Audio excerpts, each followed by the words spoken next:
remercie. Madame la Présidente, votre décision modificative relative au budget 2023 de la région Occitanie... Le micro, s'il vous plaît. Je vous remercie. Madame la Présidente, votre décision modificative relative au budget 2023 de la région Occitanie ressemble à un nouvel exercice de communication pour vanter votre politique.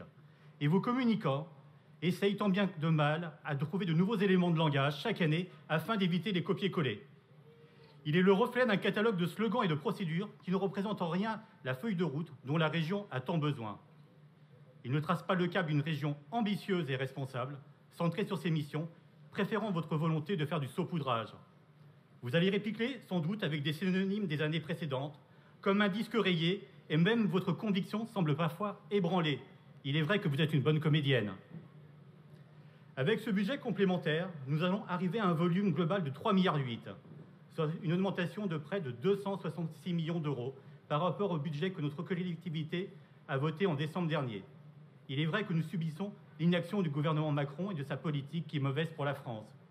Mais vous en êtes complice, car je vous le rappelle, vous faites partie de ces électeurs qui ont préféré l'inaction et l'inflation au réveil de notre pays.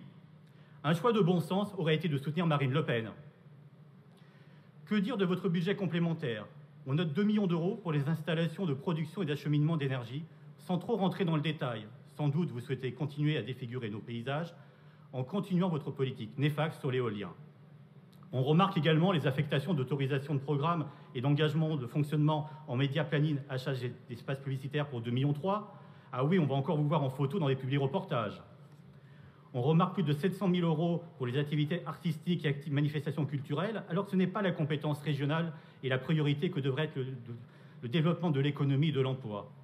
Comme l'a rappelé mon collègue Johan Gillet, vous avez décidé de jouer avec la pression fiscale en majorant le tarif régional appliqué aux cartes grises de 3 euros par cheval fiscal. Il est vrai qu'il est facile d'être généreux avec l'argent des autres, c'est bien du socialisme.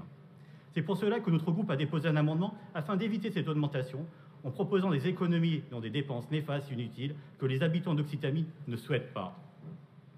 Il s'agit d'une proposition de bon sens. J'espère que vous y répondrez favorablement. Mais quand je vois vos précédentes décisions, je dois être honnête, j'en doute un peu malheureusement, car le bon sens ne semble pas faire partie de votre ADN. Les élus du Rassemblement national ne peuvent cautionner un tel rapport. En décembre dernier, nous avons été contre votre budget, et aujourd'hui, nous allons de nouveau nous opposer à votre budget complémentaire, car il ne répond en rien aux habitants de la région Occitanie. Pour conclure, Madame la Présidente, votre budget complémentaire me fait penser à cette citation de Winston Churchill. Christophe Colomb fut le premier socialiste. Il ne savait pas où il allait, il ignorait où il se trouvait, il faisait tout ça aux frais du contribuable. Bon, ce dernier a découvert l'Amérique, mais il cherchait les Indes. En tout cas, je ne vois pas découvrir l'Élysée.